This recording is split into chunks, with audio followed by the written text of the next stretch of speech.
Hey, everybody. Welcome. Thank you so much for taking some time to join us today as we talk about the VALID Act. I think this is an issue that's very important for people in our industry, and we're just trying to raise awareness of kind of what's happening and make sure that you guys have the facts on what the VALID Act means. And if you wanted input into that and want to make yourself heard, what steps you could take in order to do so. So we've got some great guest speakers with us today that I'm going to introduce to you that are going to walk us through this issue. They are both from CRD Associates, and CRD Associates is a government relations firm based in DC. They work with NILA. NILA is the National Independent Lab Association, and they lobby for issues on the Hill that are important to labs. So today they're going to give us an overview of the VALID Act. They're going to discuss what it would mean if it was to pass for labs, and also give some advice on the action steps that can be taken by you guys to provide input into this, and also make your opinions known before it is passed. And general consensus is maybe hoping to not pass that, and show you guys what it would mean for us if it did go through, and why that might be bad for our industry. So I would like to introduce these two lobbyists that spend their time advocating for labs, so we can hear it from them directly. First, I'll introduce Meghan Riley. She's the vice president at CRD Associates. Meghan joined CRD Associates in 2020. Her work focuses on legislative and appropriations efforts for patient and research advocacy groups, public health surveillance organizations, and most importantly, labs. Prior to joining CRD Associates, Meghan was the vice president of federal government affairs at the American Diabetes Association, leading ADA's efforts on Capitol Hill to advance policies for people with and at risk for diabetes. Meghan spent 12 years at ADA, working to achieve access to adequate and affordable health care for people with diabetes, increased federal investment in diabetes research and programs, and enactment of policies that help people prevent the onset of diabetes. Meghan's advocacy was instrumental in establishing the National Diabetes Prevention Program, and later the Medicare Diabetes Prevention Program, which was the first community-based disease prevention program to be made eligible for Medicare reimbursement. Early in her career, Meghan held positions on the legislative staffs for former U.S. Representative John W. Oliver of Massachusetts and Ciro D. Rodriguez of Texas. Meghan holds a bachelor's degree from George Washington University in Washington, D.C. We also have with us Erin Morton. Erin joined CRD Associates in 2017, bringing with her a decade of experience in global and domestic health policy. Erin's practices areas include domestic and international medical research and development funding, Medicare reimbursement, clinical lab issues, coalition management, and patient advocacy training. Erin represented clients in the complicated world of Medicare reimbursement and has extensive experience engaging federal agencies and Congress. She has several years of coalition management experience, both as a consultant and within an organization. Erin leads the firm's global health practice, where she specializes in global health program financing, research and development for new global health tools, and product development partnership research mobilization. Prior to joining CRD Associates, Erin was a director of external affairs at the TB Alliance in New York City, where she managed advocacy and donor relations. Before TB Alliance, Erin led the Global Health Technology Coalition, where she directed U.S. and global advocacy for a coalition of 25 nonprofit research and development advocacy organizations to sustain and strengthen investment in global health research and product development. Erin spent 8 years at the District Policy Group at Trinkel-Bindel, where she provided strategic guidance to global and domestic healthcare clients, representing the interests of patients, healthcare providers, and research before the U.S. Congress and federal agencies. Erin began her career at NARAL Pro-Choice America, where she coordinated grassroots efforts to congressional campaigns during the 2008 election cycle.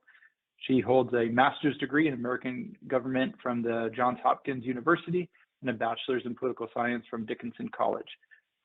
And we're going to provide their contact information a little bit later, so that if you wanted to follow up with them later, we'll make sure that we get you connected. Before we hand over the mic, a little bit about us, Lighthouse Lab Services. We're here to service the lab industry. That's why we're talking about that issue today. Without a healthy lab industry, we can't do what we do. So we are trying to do anything we can to make sure that we flag issues that could be negative or impactful to the clinical lab diagnostic industry. We provide staffing, recruiting, medical directors, we set up clinical laboratories, we help validate tests, we provide laboratory information systems, and a slew of other services. But today we just really want to focus on the issue at hand and make sure that you guys are aware of what that means for you. So I'm going to go ahead and hand it over to Erin. Thanks, John.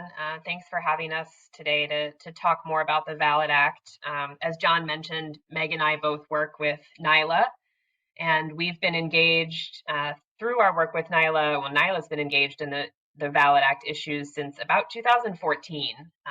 And I think I want to just show folks, if you're not familiar with NILA, there is a drop-down menu on the NILA website, and you can find more information there about our work in and related to laboratory developed tests. We have a number of resources, including comment letters that we've submitted, letters to Capitol Hill, fact sheets on VALID, and a few other things that you might find useful. So at any point, feel free to check those out and learn more about what we've been doing. You know, we recognize that this issue, laboratory developed tests and the VALID Act, could drastically change the lab industry and the way that you all work. And so we want to provide a little bit of background today on what VALID does in its current form, and talk a little bit about what's happening next, and maybe, as John mentioned, what some of the opportunities to stop the momentum might be. Just sort of by way of background so that everybody's on the same page, the VALID Act is a bipartisan, which means Democrats and Republicans support it, bicameral, which means there's a House version and a Senate version, piece of legislation that grants formal authority to the FDA for oversight of laboratory developed tests. It was introduced by Congressman Larry Bucshon and Diana DeGette in the House, and Senators Richard Burr and Michael Bennett in the Senate. It does create a new product category called in vitro clinical test, or IVCT, and this is really what the entire bill is based on, this classification of new tests that would be, as I mentioned above, subject to oversight by the U.S. Food and Drug Administration. Under the VALID Act, all IVCTs would be subject to registration and listing. We'll talk a little bit more about what that means, but at the very basic level, you can expect that any laboratory developed test that you're running in your lab would at least at a minimum be subject to that registration and listing with the FDA. IVCTs would be subject to pre-market review by the FDA depending on risk classification, and we'll talk more about what those risk classifications are.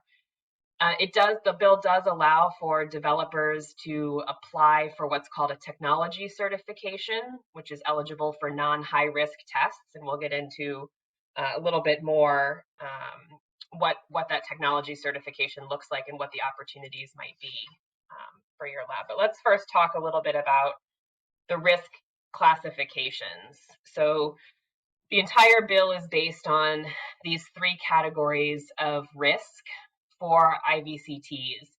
And the way that the bill frames risk is it's based on what would happen if an undetected or inaccurate result happens from a test being run. And so the three classifications, high risk, moderate risk, and low risk, determine what type of review your laboratory developed test needs to go through at the FDA.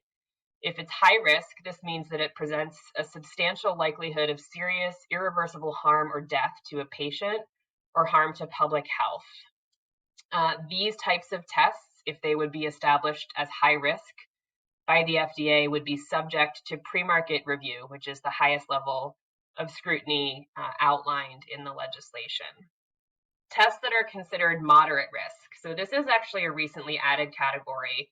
This wasn't part of the original bill, but in the one of the last versions that we saw in the last couple of weeks added this classification for moderate risk.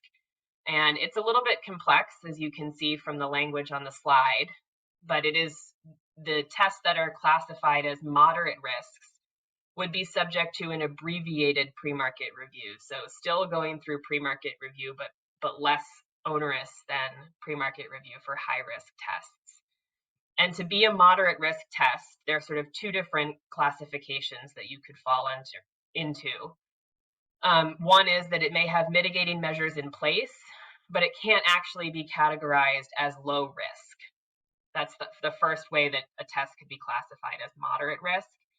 Or you would have to meet all three of these criteria below, which would be causing only non-life-threatening injuries, reversible injury, or significant delay in necessary treatment, having no mitigated measures in place, and reasonable risk of adverse impact on patient or public health from an undetected inaccurate result.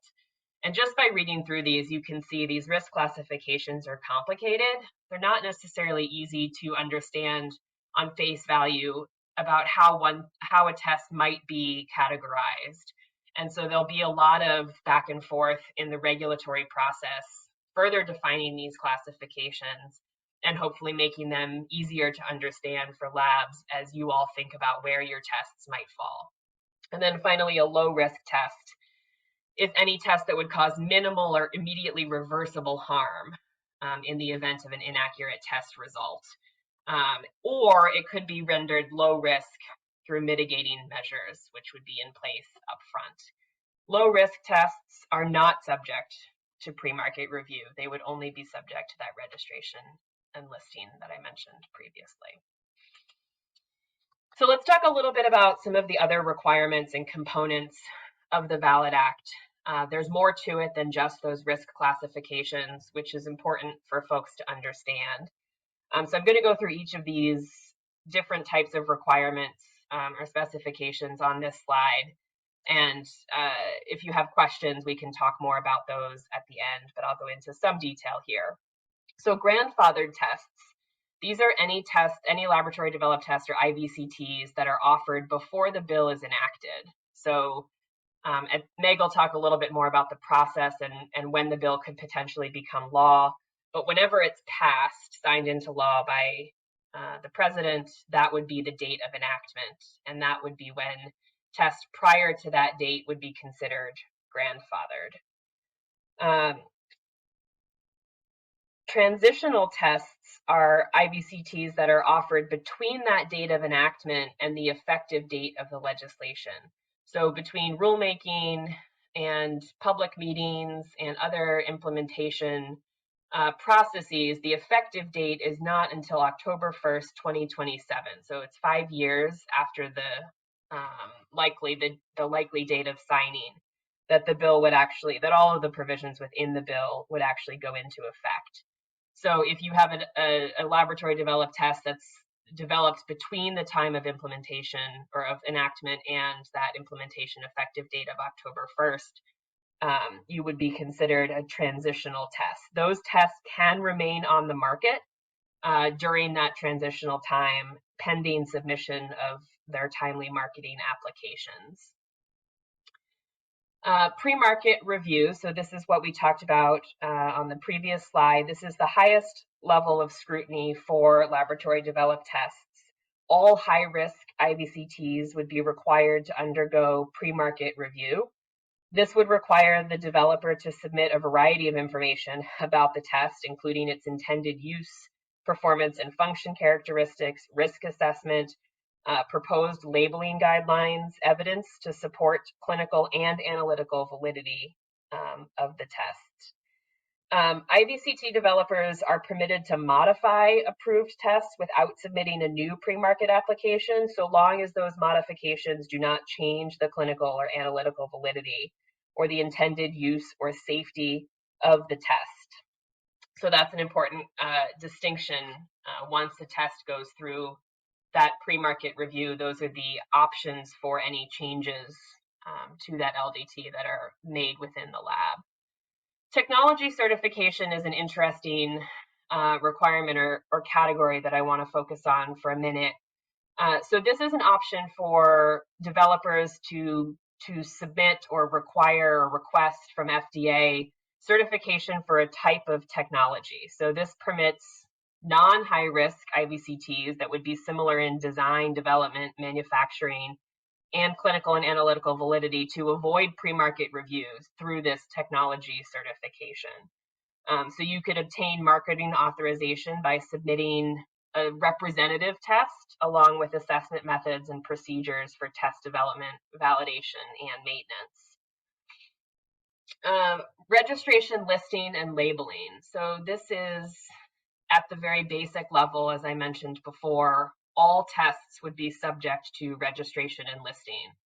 FDA has made it really clear throughout their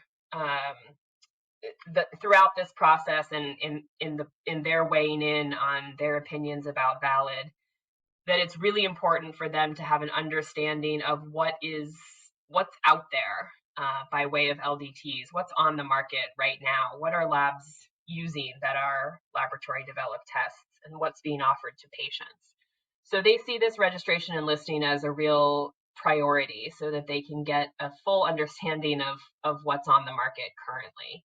This is one area where NILA has been commenting significantly, and Meg will talk a little bit more about that. But since this is something that all tests are going to have to go through and all labs are going to have to deal with, trying to get this registration and listing process as simple as possible, so that what's required to be submitted to the FDA and the administrative burden on labs is as minimal as possible. Design, quality, and safety. So there are requirements within the VALID Act for IVCT developers to maintain adverse event reporting systems and quality requirements tailored to the type of test offered and where it's developed. It's also important to note that in the provisions around quality and safety, it clarifies that FDA quality requirements apply only to design and manufacturing of IVCTs, and laboratory operations are going to continue to be regulated under CLIA. There's been a lot of concern around duplication of regulation, and this section at least clarifies that lab operations would continue to be under that CLIA jurisdiction. It does state that different quality requirements would apply to CLIA certified high complexity labs as opposed to those that are not, and quality requirements issued by FDA must avoid further duplication by CLIA. So a couple of key provisions there that I think are important to understand. Just quickly on exemptions. So these are some types of tests and situations that would be exempt from pre-market approval. So manual LDTs are exempt from pre-market approval. Tests that are considered humanitarian tests for humanitarian issues or needs. Low volume tests, which are any tests that are performed less than 5 times per year. So this is an extremely low threshold for low volume. This is another area where I know there is a lot of interest in trying to increase that low volume threshold so that that would actually be helpful to NILA members and other potential labs who might have some tests that are used very, very limited in very limited situations, but certainly that 5 times a year is pretty low. Public health surveillance testing would also be exempt from the pre-market approval process. And the exemptions, I think we can expand on. There are some, this is one area I'll say that there have been a lot of changes over the course of the different iterations of the bill. So one of the things I want to say up front is we don't want to spend a ton of time digging into exactly what the bill does and what the process will be, because for 2 reasons. One is some of these things have changed a couple of times over the course of drafting the legislation. We still, and Meg will talk about where we are in the process next, but we still don't have the final draft or version of the bill that's come out of the committee process. And so as we get those final text and amendments added, we'll have a better sense of exactly all those definitions. The second thing is that a lot of these exemptions and risk classifications and all of those details, additional components of that are going to be sorted out throughout the regulatory process. So I think learning more about what that actually looks like and what what those specific details are going to include will happen over the couple of years after the bill is introduced. So let's talk a little bit about that timeline specifically. So the bill likely will be enacted before September 30th. We'll talk a little bit about why that is, but September 30th, 2022 is our estimated enactment date, either on or before that date. They're supposed to have a technology certification stakeholder meeting within 180 days post-enactment. This is important because this will be the first real opportunity for stakeholders to work together with the FDA on that technology certification process, which is seen as one of the kind of basic opportunities of the bill for labs to apply for technology certification for the test that you're running as a way to not have to go through pre-market approval. So that could be very helpful to a number of labs and hopefully cover a lot of LDTs under that technology certification process to avoid that pre-market approval process. There'll be additional public meetings beyond the technology certification. They have a year after enactment to host that broader public meeting. One of the other components of the bills that I haven't mentioned yet, but that is likely to occur, are user fees. So as many of you are aware, other product developers, drug manufacturers pay user fees to the FDA for approval of their products. That could be the same for labs going through the FDA process for LDT oversight. And those user fee recommendations are supposed to be made to Congress by October 1st, 2025. So that's a couple of years after the bill passes. They're supposed to make recommendations, FDA is supposed to make recommendations to Congress on what those user fees might look like. This is supposed to be done in collaboration with the industry. So this will be another key place for labs to be weighing in. Certainly user fees and having to pay any type of fee or cost for the approval of tests that you're already running is and could be very challenging for labs. So we're well aware of the challenges that the user fees could present for ongoing innovation. And then final regulations are supposed to happen within 3 years of enactment. And as I mentioned, that effective date is supposed to be October 1st, 2027. So we'll see. There's a lot of uncertainty before we get to even that passage date. And that's what I'm going to let Meg talk a little bit about next. And then I think we'll come back to some of the questions that folks are raising. So I will turn it over to you, Meg. Great. Thanks, Erin. Now that we've heard the overview on the VALID Act, as Erin said, let's talk about sort of what NILA has done and where the bill stands now in the legislative process. So the VALID Act has been circulating in Congress for the past several years, but has only more recently started truly advancing through the committee and the legislative process. Since its first introduction, NILA has been monitoring the bill and communicating the potential impact of the VALID Act on independent laboratories to Congress. And NILA has provided recommendations to improve the legislation at several key junctures in that process. I'll walk through some of the key actions taken by NILA over the past year or so. First, NILA provided initial comments to the bill sponsors back in August of last year. And more recently, NILA provided very specific red line edits, which NILA believes will alleviate the potential burden on independent laboratories. We handed those over to the bill sponsors, and that includes, as Erin referenced,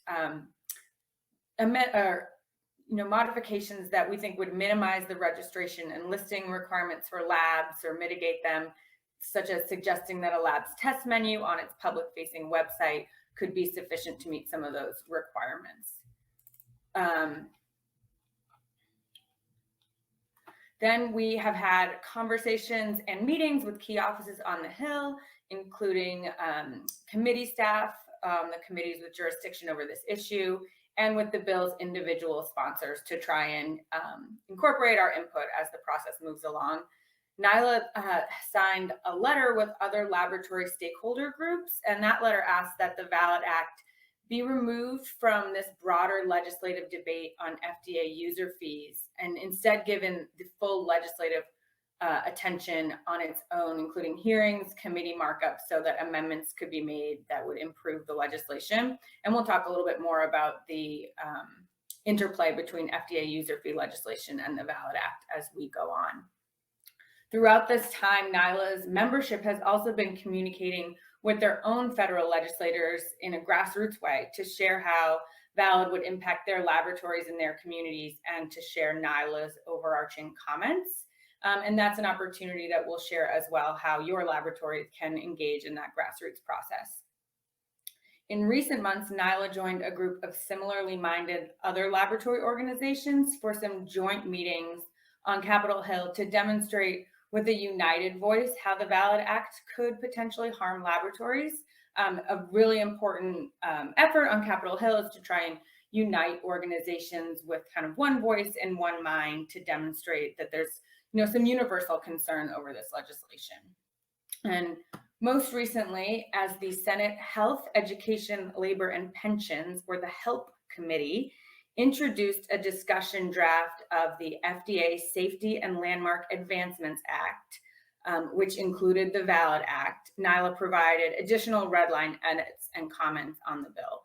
So that FDA Safety and Landmark Advancements Act, or FDA-SLA, is this broader overarching legislation that governs FDA user fees for prescription drugs, medical devices, biologics, and other areas overseen by the FDA. And since then, we continue to communicate with key offices on Capitol Hill, and NILA's membership is still carrying out their own grassroots communications with their elected officials. Great. So as we just began talking about, the VALID Act has been included in this larger FDA legislation by the Senate Health Committee. This legislation is considered must-pass legislation by Congress, and that means it must pass before the end of this fiscal year, as Erin said, on September 30th, 2022. And that's because this broader FDA user fee legislation is really critical for the overall function of the FDA. So slipping the VALID Act into that legislation puts it, it's riding on this vehicle that really has to pass Congress. So the Health Committee has started moving forward with this FDA SLA bill, and they approved it in a committee markup earlier this month. But I would say that committee markup didn't advance, without controversy. Senator Richard Burr at that time, who is both the ranking member of the Senate Health Committee and one of the primary sponsors of the VALID Act, voiced some uncertainty about giving additional authority to FDA, which is exactly what the VALID Act does, given how badly they have handled the ongoing infant formula shortage. So the committee did advance the bill, but Senator Burr's comments really cast some amount of uncertainty or lack of clarity over where things stand next, when they're also being pretty critical of FDA in recent months. So the next step is for that bill to head to a Senate floor for a vote by the full Senate, but the timing for that is unclear. As Erin said, we haven't even seen the updated text of the legislation post the markup. On the House side, because with all pieces of legislation, something has to be passed on both the House side and the Senate side in order to make it into law. The Energy and Commerce Committee, which has jurisdiction over FDA issues, has advanced a different version of this broader FDA user fee legislation that's gone through committee and also passed in the full House of Representatives earlier this month. The difference there is this House version of the bill does not include the VALID Act. So we have two competing versions of the bill, one with and one without the VALID Act, moving through the separate chambers in Congress. If the FDA SLA, which does include the VALID Act, passes the full Senate in its current form, conference negotiations between the House and Senate will determine whether VALID is included in a final package, or what's called a conference report in the end. That conference package will then be voted on by both the House and Senate again before it would head to the president for signature and enactment. So this is a lot of kind of complexity about what's going on right now, what's happening in both the House and the Senate. But the bottom line here is, all is not said and done yet. There are still opportunities for you and folks associated with your laboratories to take some action, to have your voices heard, and to see if we can make an impact on the VALID Act. The Senate has the ability to remove the VALID Act language before the bill is approved by the full chamber. They could do this through an amendment on the Senate floor. And if that doesn't happen, the language could also be removed when the House and Senate negotiate that final package that I mentioned. So if you've been involved in this at all, you've maybe already been making phone calls and sending emails to your legislators about how VALID would impact your laboratory. You might even be starting to feel discouraged with the response so far, given that VALID has advanced through the Senate committee, but it's really not the time to let up on this. These communications, emails, phone calls, etc., are really important. And then also, if you haven't done this before, it's a great time and it's pretty easy to get started. So if you do want to, make these communications, the first step is to figure out how to contact your representatives through their public websites. They'll likely have a contact me button, or you can find the phone number to their DC office there. If you choose to make a phone call, ask to speak to the health legislative assistant, or the health LA. And then if you want to send an email, you'll probably press that button and an email form will pop up and you can fill in the details in the body there. The most persuasive thing you can do when you make these phone calls or send these emails is tell your legislator in concrete, illustrated terms how the VALID Act will impact your laboratory. So provide really clear examples on how your laboratory uses LDTs and what VALID would mean for you. A couple of examples we've talked about with NILA's membership are, do you use LDTs to detect new fentanyl substances that are worsening the opioid epidemic? That's very important across a lot of states and for a lot of members of Congress. Are you using them to detect allergens for which commercial test kits aren't available? Or maybe you use LDTs that are necessary for testing required for organ transplant. All these are really illustrative examples that can help bring to life what your laboratories do with LDTs for a legislative staffer who really doesn't have that deep knowledge of the issue. Also, make sure you then share what the impact of VALID would be on your laboratory. If you have to adhere to these registration and listing requirements or pre-market review, would you have to remove essential tests from your menu, and would that endanger access to patients? What your legislators really most want to hear is how proposed legislation will impact patients and businesses in their communities, and you're the folks who can tell that story. So when you have your talking points together, you can call or email both of your senators and your House representative to share these examples, and then ask that the VALID Act be removed from or not included in the final FDA user fee legislation. So those are some of the actions that NILA is taking, that NILA's members are communicating to their legislators, and that we'd encourage you to also get involved with to the extent that you can. And that's it. I'll turn it back to Erin if she has anything to add, or John to move us forward. Thank you, Megan. Thank you, Erin. Very helpful. I think this is an important issue. I know most of our labs and customers are performing LDTs, and just the innovation impact is scary to me personally. When I think of, we're constantly trying to respond to what's happening out there in the market, and new drugs are being established, and we need tests to be able to detect them, and putting additional bureaucracy in the way of that really feels like it would hinder the laboratory's ability to innovate and to respond quickly when needed. I'm going to go into a couple questions if we can. Before I did that, I didn't know if you guys would be open to talking a little bit of where we think this is coming from, and maybe that's pure speculation, I'm not sure, but who's in favor of this? Who are the groups behind pushing ballot forward? It seems like it has bipartisan support. That's a little bit surprising to me. You normally don't see both sides getting behind additional regulatory. So I'm curious if there's any thoughts on, is this a response to COVID and maybe people hearing that there's negative or false, inaccurate results? Is it Theranos and, you know, some of these Hulu specials and podcasts talking about laboratory testing that, you know, has gone bad, or bad testing getting out there in the market? Do you guys have any sense for what the driving factor is behind this legislation? It's a great question, John. I think, you know, this really goes back well before COVID, even back as far as 2014, when FDA put out its guidance suggesting that it was going to stop using its enforcement discretion over LDTs and start reviewing LDTs under FDA. And at that point, we saw a lot of the support for FDA oversight of LDTs was coming from a couple of places.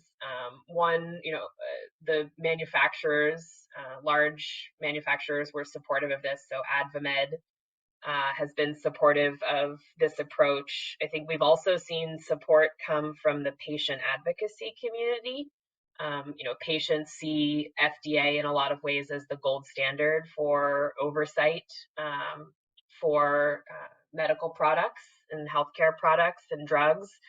And so largely actually driven by the cancer advocacy community, a lot of groups rallied behind support for FDA having oversight of some of these tests. I think COVID has played an interesting role in that too, as we've seen examples of, you know, tests not working maybe the way that they were intended to. But we've also seen FDA, you know, not have the capacity to review all of the COVID tests that were submitted for EUAs in a timely fashion. So that's presented kind of a unique challenge, I think, both for the agency, but also for those of us, you know, who've been following the pandemic closely and living through it, and understanding the importance of labs being able to quickly develop tests that are accurate and reliable. Yeah, it's hard to imagine how we would have responded to the COVID crisis without LDTs. I feel like greater than half of all of the testing that occurred must have happened on lab developed tests. I know we built 60 COVID labs, and all or a great majority of them used LDTs in order to get that testing done, of course, through emergency use authorization as well. But the process of working with FDA and getting those approved was painful. And so I shudder to think about all testing having to go through there, but that's really good insight. It's surprising to me to hear, you know, that the cancer societies are supporting of it. I feel like there's a lot of liquid biopsy tests. Some of the best innovation in terms of cancer detection is being done on lab developed tests. And so I don't know if they fully comprehend that, but good information. I'm going to turn over to a few of the questions we've received. Several of them. Hey, John, really quick before we launch into the questions, in case folks have to hop off during the Q&A, did you want to tee up the Compass advocacy letter really quick? Yeah, that's a good point too. So I did want to call. The best thing you guys can do is to reach out to your local representative, hands down. That's the best thing you can do. An additional thing you can do to kind of add some weight to some other efforts that are happening, and I do want to call out, this is through Compass Government Relations Partners, separate group from NILA, so I just don't want those two to get confused. But there's a lot of different efforts happening out there. One letter that's gotten some good traction, has over 100 signatories from lab owners, is this letter to the Senate Help Committee. Should be on your screen there now if you want to join in and add your signature to that letter. That just gives it additional weight as people take that letter to their local representatives and show the support that the industry has for opposing ballots. So I would especially encourage people in the states of New Jersey, California, Kentucky, and Washington to be vocal. That seems to be where there's some real opportunity to bring about some change. And those are some key states and key representatives there that need to hear from you if you are in opposition to that. So that was New Jersey, California, Kentucky, and Washington. Some of the questions we had come through, a lot of them are into the weeds on the definition of some of the grandfathering of the test. And so I don't know if we want to get too far down that road, or if Erin and Meghan are the best equipped to answer that. I know there's some questions about what is a manual LDT. I'm going to go out and say this is just my manual opinion. question, at Okay. least, John. I think I am going to say the questions that are coming in on like operational definitions of moderate and low risk, unfortunately, I can't get more specific than the words that were on the slide, and even trying to make sense of some of those, I think, is going to take time through regulation. But I can at least clarify the manual definition. I saw a couple people raise that, and I'm not sure this is particularly helpful, but a manual test is one in which the output of the test is the result of direct manual observation and does not include the use of automated instrumentation or software for final interpretation. So that's the statutory definition right now for a manual test. So I think that that's probably manual diffs inside hematology, and maybe some provider performed microscopy, the PPM, could fall into that group. But I know that most LDTs in high complexity tests have some manual component to them. But if we were looking at that as our loophole to get out of that, I think that that's probably not going to work, right? The fact that you're pipetting or aliquoting and doing some manual portions of extraction are not going to exempt you from falling underneath this, in my opinion. One of the other questions was regarding kind of the grandfathering. It mentions that existing, and I forget the acronym that they're using now, but what we call LDTs might be exempt. Would that mean if you're running an LDT now, would you need to go through the registration approval process, or are you grandfathered in? Can you clarify on that? Yeah, if you're running an existing LDT in your lab, you are grandfathered in, but you do need to register and list the test with the FDA. So all LDTs will need to be registered and listed. We don't know exactly the timeline that you'll be given to register those tests with the FDA, but unless FDA flags or has some questions about the grandfathered tests, those would not need to go through pre-market approval. Now, that caveat that I just mentioned is the key caveat, right? If there's a test that's listed and registered with FDA, and FDA flags it as having concern or wanting more information, it's at their discretion or the discretion of the secretary to determine if it would then have to go through pre-market approval. So for now, any tests that are grandfathered in can continue to be run in your lab, but nobody's exempt from registration and listing. So that's the super straightforward answer. Gotcha. Nope, I get it. That makes sense. And of course, those LDTs are constantly changing as we, add pathogens or targets or analytes to panels, and I would imagine that might even move them into the pre-market review status as they modify the LDT and need to make changes. We got a question from Wendy asking, why is CAP in support of this? And I think it's a really good question. I don't have any insight. It is surprising to me as well that CAP would not be taking an opposing stance to this. And the way that Wendy worded it was, they currently oversee LDTs through inspection and proficiency testing, but they're supportive of relinquishing their oversight to the FDA. Maybe it helps to simplify what they're doing a little bit in terms of making it more black and white, and they have a little bit less liability with making sure that those LDTs are being done correctly. I'm not sure, but Erin or Meghan, do either of you have any thoughts or insights into why CAP has not signed on as being opposing of this legislation? This is a really good question, and I'm not going to comment directly on other organizations' positions. So I can't answer the why are they taking the position that they are, but what I will say is that to the extent that you all are members of or affiliated with other organizations that are on record supporting this, I would strongly encourage you to reach out to those organizations or their leadership and ask those questions directly. This was particularly impactful, I think, during the Health Committee markup because Senator Burr was able to point specifically to CAP's support of the bill when other senators were raising that this is a big concern for pathologists around the country. And so I think those higher level organizational support or statements of support have been problematic in us as the laboratory industry being able to take the time to carefully review this and and be part of that conversation or sit at the table because of some of those statements. So I would say reach out to those organizations to the extent that you can. They listen to their members, and so if that's any of you, that would be my recommendation. Yeah, I think I had heard that maybe they felt it was inevitable and wanted to at least be at the table to kind of have some influence on how that was written. But maybe if we were able to demonstrate that it's not an inevitability, that they would be in opposition to it. I heard that. I'm not sure if that's true or not. I heard secondhand, but I think there's also some support from the vendor community. I think this is really good for the Roches, Siemens, Abbott, Thermos of the world that get to sell these IVD approved instrumentation and assays, and LDTs probably cut into their margins, so they would love to have that come through them. Of course, I'm just speaking my opinion on that, but as a small lab, an owner of a small independent lab, I think you have to kind of understand who would be on which side of the fence by looking at kind of how does that influence the finances of it.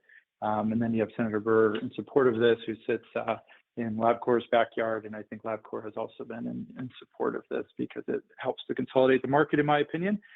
So things for you to think through. We've given you some action steps that you can take. If there's any other questions, you can go ahead and put that in. We'll maybe take one more. In the meantime, while that's happening, I'm going to push out a registration link for our next webinar. So if that's something that you're interested in joining, you'll have an opportunity to sign up there. We're going to be going over the current state of the laboratory industry. We just ran a nationwide survey that covers wage and morale. We looked at it by department. We looked at it by experience level. And we're going to just dig into what are the correlations between wage, morale, different departments, different shifts, and just really try to cut that data as many ways as possible to give you guys good actionable information that you can take back to your human resource departments, managers, and show what is the status of both the morale and wages inside of our industry. All right, it looks like I don't see another question yet, but I will say, Erin and Megan, I really appreciate your time here. We might need to get you back. We'll talk offline another time to talk about some of the work you guys are doing on PAMA. I know you had some success this past week in moving some things forward there, and that you're fighting for laboratories as we tried to look at what those PAMA cuts would mean and the negative impact they'd have on our industry. So appreciate the work you're doing there as well, and we might have to get you back to give us some more detail on that on a future date. Yeah, that sounds great. We'd love to come back and talk about the SALSA Act, as it is now known, the Saving Access to Laboratory Services Act. And so we'll put a teaser in for that, but I think if we can move that forward, would be a huge relief to a lot of labs facing additional cuts under PAMA. I agree. Thank you so much. Thanks, Megan. Thanks, Erin. And thanks, everybody, for attending. And please call your local representative. Make your voice heard. Thanks, everybody.